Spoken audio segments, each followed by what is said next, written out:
This is Rooted Cosmic Soul, sacrificing the patriarchy from a broom closet in the here and the there, offering, remembering in these times of chaos, confusion, love, and belonging. Recently, I did a collective insight session in which I was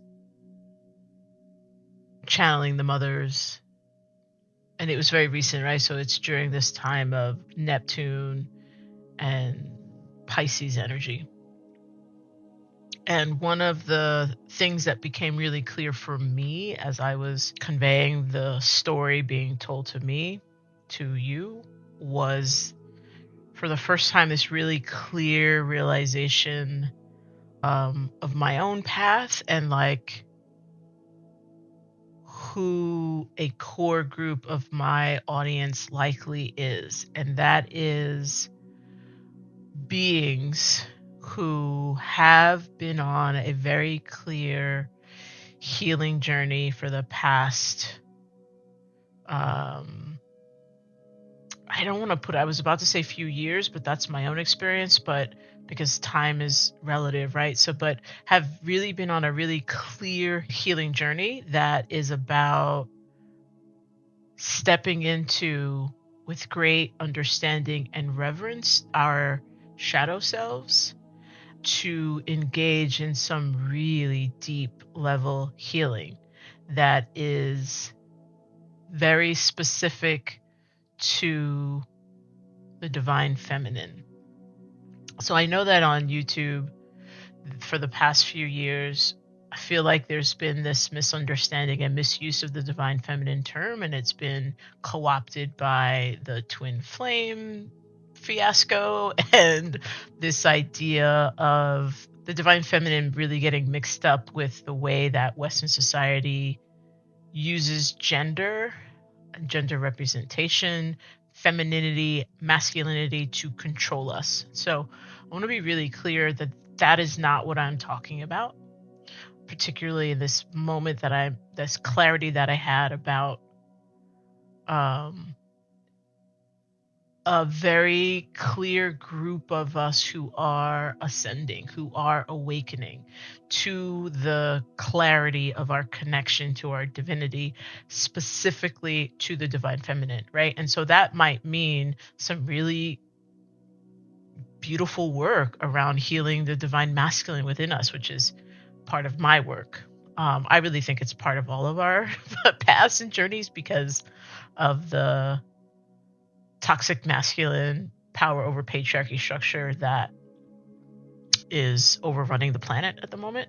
And also, I don't know everybody's path, so that may not be yours. But regardless, I do think this idea of those of us who there's people who have these really beautiful experiences right now in this world where, like, currently their mother was a self-identified witch, right? Whether it's a hedge witch, a green witch, a kitchen witch, like whatever, but they're self-identified in that way, whether they use that language or not, right? And their great grandmother, they're like, 3, 4, 5 generations in of holding this knowledge, right? There's folks who have been indoctrinated for a while in the mystery schools, and the mystery schools that are of the divine feminine, that are steeped in the understandings and learnings of the divine feminine. There are folks who have already had experiences. I call them Avalon experiences, right?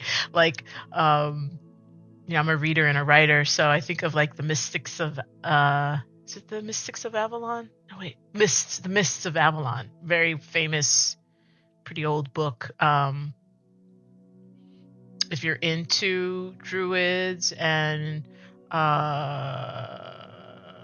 that Celtic, Scottish kind of understanding of fantasy, that's a beautiful book to get into, and it's hella long, so you get a nice long read. So the Mists of Avalon, I think it's something Marion Bradley. But anyway, if that's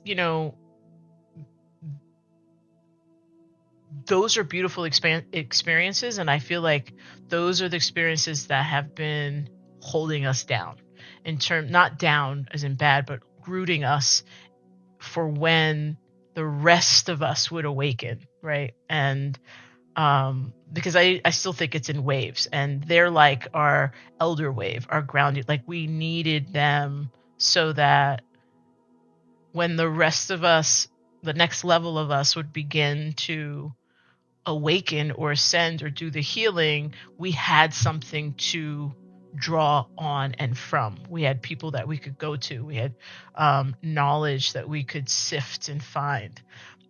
It also meant that our experiences are a little bit different because it's kind of been like groping in the dark, right? Like piecing together knowledge and findings and understandings of our being and ourself in a very much isolated, seemingly alone way.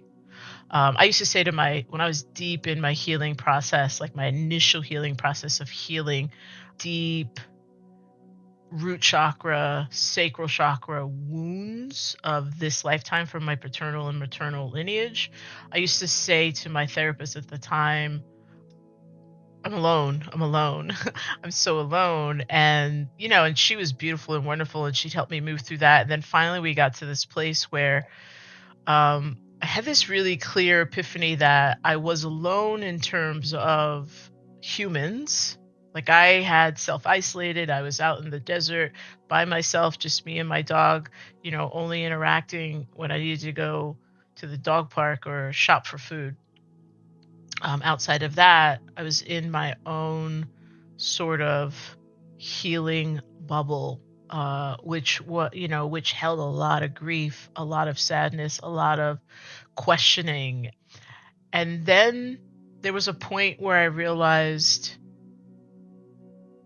through my higher self's help and my therapist's help of like, I'm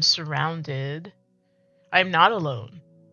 I'm surrounded by ancestors and spirit guides and angels, archangels, and really having learned, like, at this point I'm learning of like, yeah, we are surrounded, and sometimes some of that energy you don't necessarily want, right? So it's learning protection and boundaries, which is going to be a broom closet soon. But for this one, I've been thinking about the group of us who are these folks who have like been piecing this journey together on our own back to the divine feminine. And I don't say that I have no envy for fourth, fifth generation witches or folks who had the blessings to get direct teachings from the mystery schools. I actually hold a great deal of affection and love for them because, like I said, I feel like they have been keeping some energy available for the rest of us to draw off of. And so the process of like trying to awaken, to heal for folks like me, maybe like you, has been such an amazing trial that it's deep, right? Like it is something that is beginning to be so rooted that the current construct of toxic masculinity cannot conquer. It can't get through the thorns of the roses that protect us, right? Like there are roses wrapped around us. And the thorns on those rose bushes are meant to protect our process.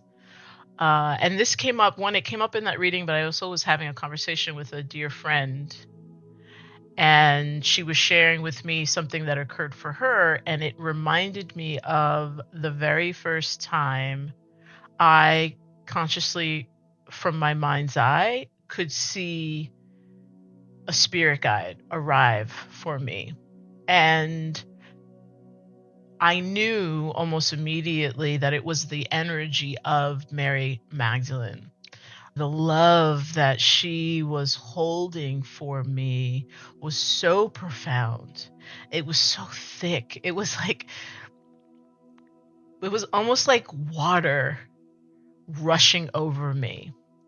And one of the main things that I remembered in that moment that has stayed with me, and sometimes when I really need her to show up in a real tangible way, she'll show up in this way, is that she was wearing a cloak.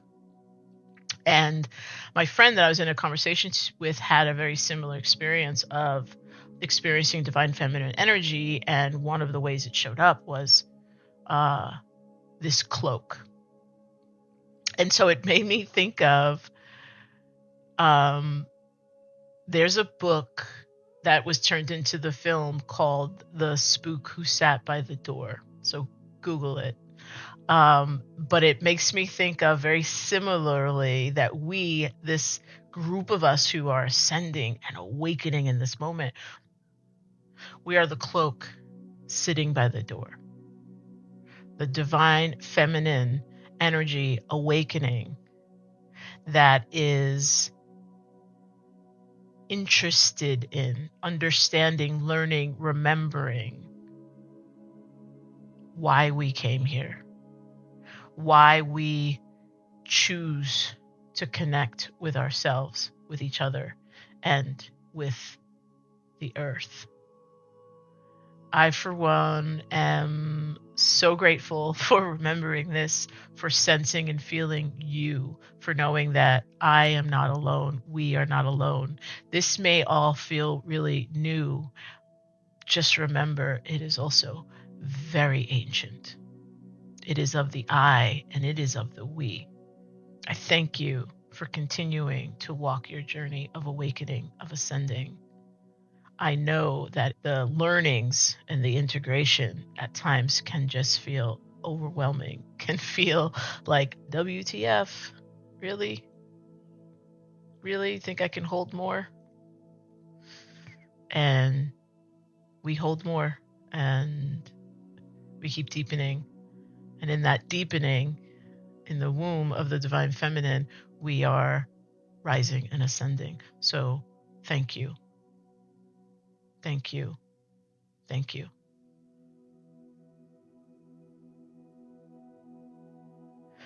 This is Rooted Cosmic Soul, sacrificing the patriarchy from a broom closet. The energy here stays here. The energy there stays there. I'll sense you later. Return when moved to do so. Same Bruja time, same Bruja channel.